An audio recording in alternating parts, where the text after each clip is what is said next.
Gentleman, Mr. Marshall. Point of personal privilege. Gentleman has the floor.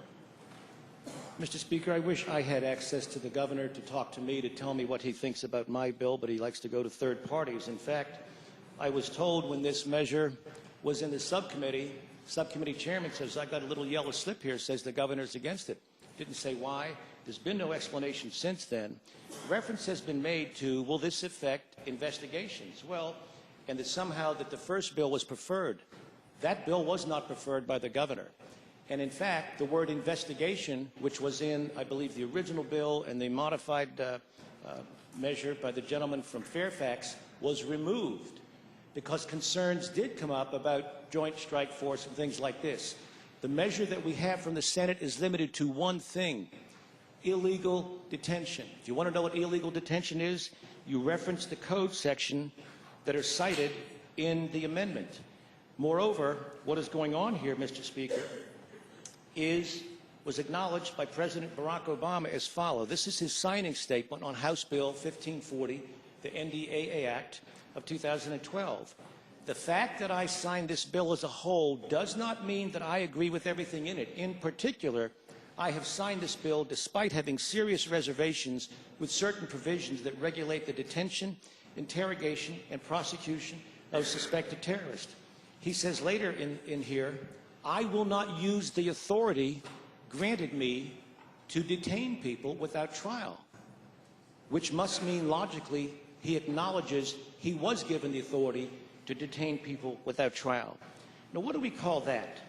Let's go back to Article 1, Section 9, I think paragraph 2 of the Constitution.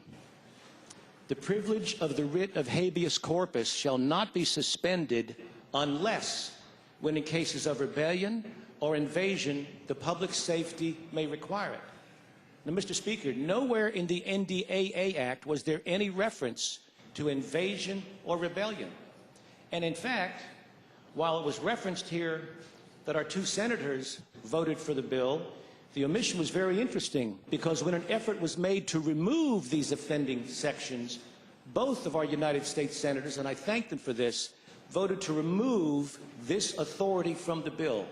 That failed. Now, I can't blame them for voting for final passage. There were a lot of things in here that are helpful to our military. But it was sufficient to enough members of our House delegation that while all 11 voted for initial passage of the NDAA, 6 of them voted against it. Of the 7 members of the House, former members of the House of Delegates, 4 voted against it who are now in Congress. It was on the Republican side, 4 in favor, 4 against. Now, Mr. Speaker, let me reference to you some source documents that we have here. Federalist Papers.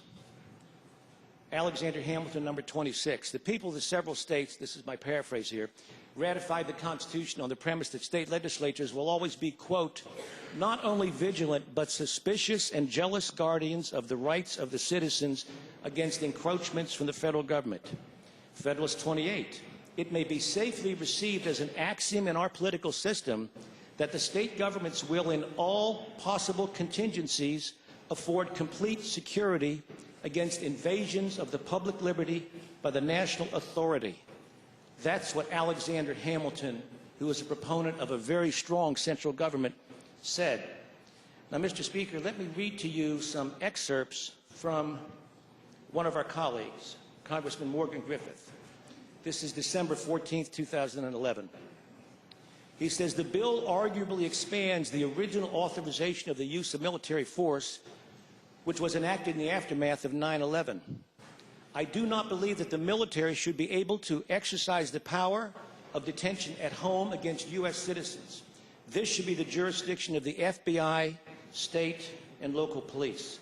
He further says, when language isn't absolutely clear, Mr. Speaker, and there is an issue of liberty for U.S. citizens, if I am to err, I choose to err on the side of liberty. So, Mr. Speaker, it is our obligation to read statutes in the federal government that affect our citizens.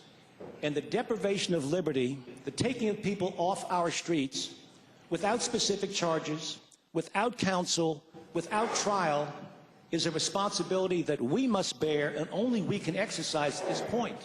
How ironic would it be if, in fact, Congress reversed itself and here this body went on record as favoring violation of the oath of the writ of habeas corpus?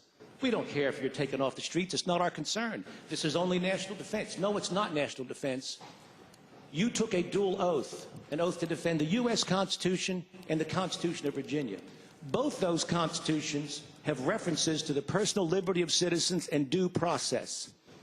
If you think back, if you don't think due process is important, will you ask yourself why Christ, when he was confronted with people who wanted to get him to deny the Mosaic Code, the only time it's recorded in Scripture, he bent down and wrote something. And the charge against this woman was adultery, the penalty of which was death. However, what the Pharisees forgot, the requirements of the Judaic law required any offense which had a death penalty part of it to be done in writing. Christ fulfilled the Mosaic law and wrote down, I would suggest to you, the charge against her. When he stood up, he said, now, which of you will throw the first stone? Second part of Mosaic law, you had to have clean hands. Now, how did the Pharisees find this woman in a brothel? I don't know, but they knew. They all walked away.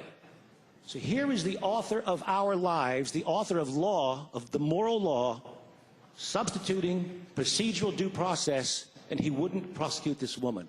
Now, Mr. Speaker, we have to pay attention to our duty to our citizens. If you're going to say do this, this is now this body going on record to suspend habeas corpus when Congress clearly did not follow the requirements for that.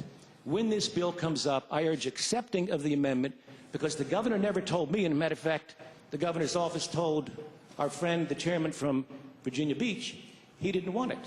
Now, whether this figures into adherence to some person for a political office, for the presidency, I don't know, but our duty is to the common good and to our Constitution first. Thank you.